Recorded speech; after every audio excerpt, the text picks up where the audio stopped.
গতকালকের ফাইনালে পিএসজি জিতলো তাদের second and back to back UCL trophy, but Arsenal জিতলো কি? Yes, bottle.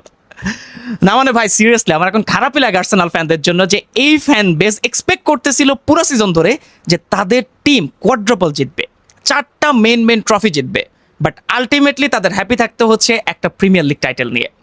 এখন দেখেন এই প্রিমিয়ার লিগ টাইটেলের হ্যাপিনেসও কিন্তু বেশি দিন স্টে করে নাই, কারণ তারা হোপ করতেছিল, দে ওয়ার হোপিং যে তাদের টিম এবার ইউসিএল জিতবে, ইতিহাসে প্রথমবারের মতো আর্সেনালে আসবে একটা ইউসিএল এর শিরোপা।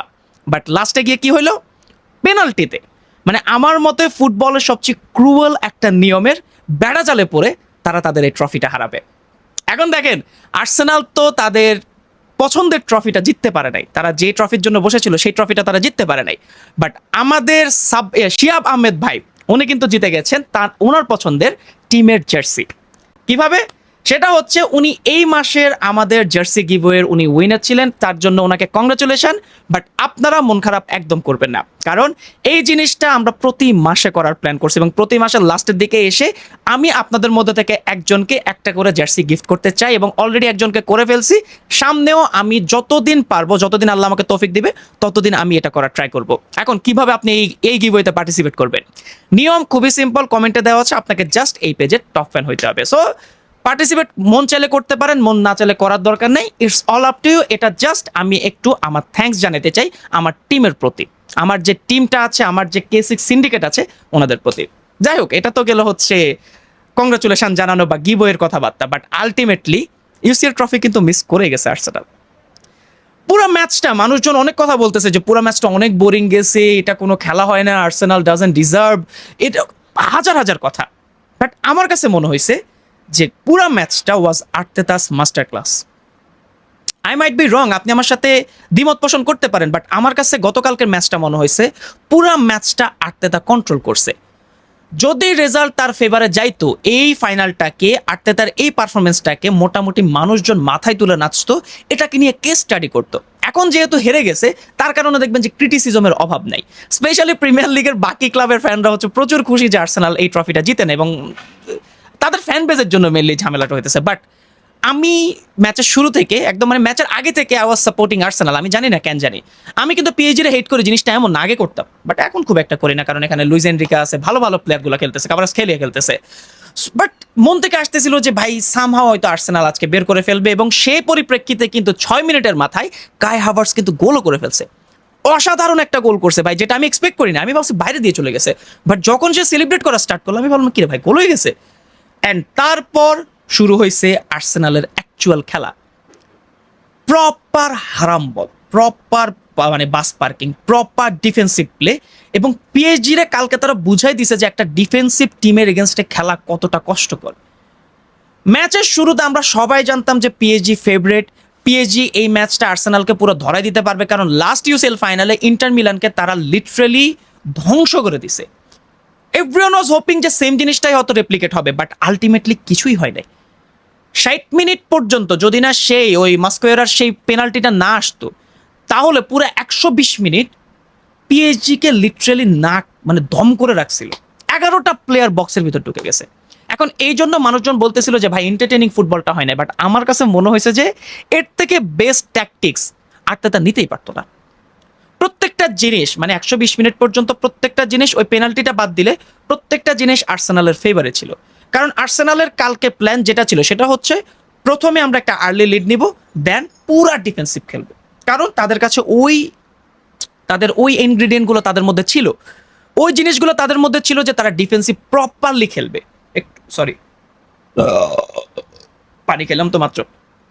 সো যেটা বলছিলাম, প্রপার তারা তাদের যেসব রিসোর্সেস আছে সেসব জিনিসগুলো প্রপার এক্সিকিউশন করছে, যার কারণে আপনি দেখবেন যে পিএসজি টোটালি উইংয়ে অফ হয়ে গেছে। কাভারাজ খেলিয়া কিচ্ছু করতে পারতেছিল না, যদিও তার পেস ছিল। আপনি ডুয়েকে দেখবেন কিচ্ছু করতে পারতেছিল না। ডেমবেলে তো প্রপার বার্সেলোনার ডেমবেলে হয়ে গেছিল। ডেমবেলের মতো প্লেয়ার কালকে কোনো কিছুই করতে পারতেছিল না। পিএসজি জাস্ট একটা কাজই করতেছিল যে তারা অ্যাটাক করতেছিল, বক্সের বাইরে ছিল, বাট সেখানে তারা বিল্ড আপ বা তারা সেখানে হচ্ছে ক্রিয়েটিভিটি দেখানো ট্রাই করতেছিল। আমার বারবার মনে হচ্ছিল যে এমন এমন পজিশন ছিল যেখানে বিতিনার মতো প্লেয়ার শট নিতে পারতো, ডুয়ে শট নিতে পারতো, কাভারাজ খেলিয়া তো প্রপার শট মারাতে মাস্টার, সে শট নিতে পারতো, বাট তারা কিছুই করতে পারতেছিল না, কারণ আর্সেনাল ওই লেভেলের ডিফেন্ডিংটা করতেছিল। প্রপার ডিফেন্সিভ একটা মাস্টার ক্লাস দেখাইছে। অ্যান্ড মানুষজন যে বোরিং বলতেছে, আমি জাস্ট ওনাদেরকে একটা কোশ্চেন করতে চাই যে আপনি যদি টিম হইতেন, আপনি যদি টিমের কোচ হইতেন, আপনি কি করতেন? আপনার যেটা স্পেশালিটি আপনি সেটাই তো করতে পারতেন। যদি চেলসির মতো আর্সেনাল ও পিএসজিকে ফাইনালে হারাই দিত, তাহলে দেখতেন যে মানুষ এটা নিয়ে প্রচুর কথাবার্তা বলতেছে।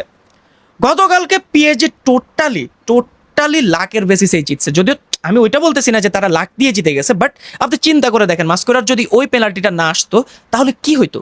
আর্সেনাল লাস্ট পর্যন্ত এটা ডিফেন্ডই করে ফেলতো। ওই গোলটা আসার পর পিএসজি একটা নতুন রিদম পাইছে। সেই রিদমের জেদ ধরেই কিন্তু পুরো ম্যাচটা তারা ওইভাবে ডমিনেট, মানে ওইভাবে তারা খেলতে পারছে। আর্সেনাল টোটালি তারা পজিশন নিতেই চায় নাই। ম্যাচের এমন পজিশনে যাচ্ছিল যে পিএসজির কাছে 71% বল, আর বাকি 20-21% বল হচ্ছে, 29-30% বল হচ্ছে কার কাছে? আর্সেনালের কাছে। 80% পর্যন্ত বল পজিশন ছিল পিএসজির কাছে। সেই জায়গাটাতে এরকমভাবে খেলা দিছে। বাট আমি সবসময় বলি যে পেনাল্টি হচ্ছে ফুটবলের সবচেয়ে ক্রুয়াল নিয়ম। কারণ 120 মিনিট ধরে খেলার পর আপনার টিম যখন শুধুমাত্র একটা পেনাল্টি কিকের উপর ডিপেন্ড করে আপনার ট্রফি জিতে, তখন আসলে খুব একটা সুখকর কোনো অনুভূতি থাকে না।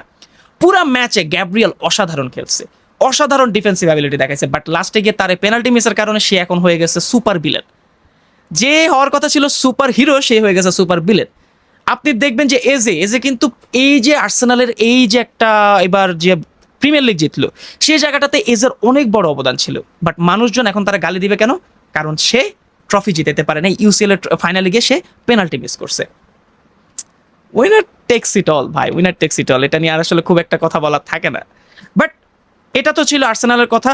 অ্যান্ড আমি ডেফিনেটলি শিওর যদি আর্সেনাল এই রিদমটা ধরে রাখতে পারে, আর্তেতা যদি আরেকটু টাইম পায়, আরেকটু বোর্ড থেকে ব্যাকিং পায়, যদিও যথেষ্ট ব্যাকিং পাইছে, বাট এখন সে ফাউন্ডেশনটা বিল্ড আপ হয়ে গেছে যারা ফিউচারে ভালো ভালো ট্রফি জিততে পারবে। এবং পিএসজির মতো, পিএসজির যে পিএসজির প্রজেক্ট কিনে আমরা অনেক বেশি কথা বলি, সেই জিনিসটা কিন্তু রেপ্লিকেট করতে পারে আর্সেনাল। এবার হয়তো জিতে নাই, বাট নেক্সট বার জিতলেও জিততে পারে। সো এটা গেল আর্সেনালের কাহিনী, পুরো ম্যাচের কাহিনী। বাট আমরা should appreciate PSG, Luis Enrique, পিএসজির 11, পিএসজির পুরো স্কোয়াড, পিএসজির management, and last but not the least Nasser Al Khelaifi. এমন একটা লোক যে চাইছিল যে প্রপার একটা গ্যালাক্টিকো বিল করবে। সে তার টিমে মেসি, নেইমার, এমবাপে সবাইরে আনছে, সে ডিমারিয়া আনছে, সে জ্লাতান আনছে, সে সবাইরে আনছে, কাভানিরে আনছে। বাট সে লাস্টে গিয়ে আমাদের লুচোর সাথে কথাবার্তা বলে সে এমন একটা টিম বিল্ড করছে যারা ব্যাক টু ব্যাক ইউসিএল এর চ্যাম্পিয়ন হয়েছে। গত বছরের আগেও পিএসজিকে মানুষজন খুব একটা সিরিয়াসলি নিত না, কারণ সবাই জানতো যে এই টিম শুধুমাত্র ওয়েল মানির উপর তারা মানে বেসিস করে তারা হচ্ছে একটা টিম সাজাচ্ছে যেটাতে কিছুই করতে পারবে না। বাট এখন মানুষজন খুবই সিরিয়াসলি তাদেরকে নেয়। এটার পিছনে নাসের আল খেলাইফের অনেক বড় অবদান আছে, এবং সে প্রপারলি একটা টিম বিল্ড করছে, একটা ক্লাবকে সে বিল্ড করছে।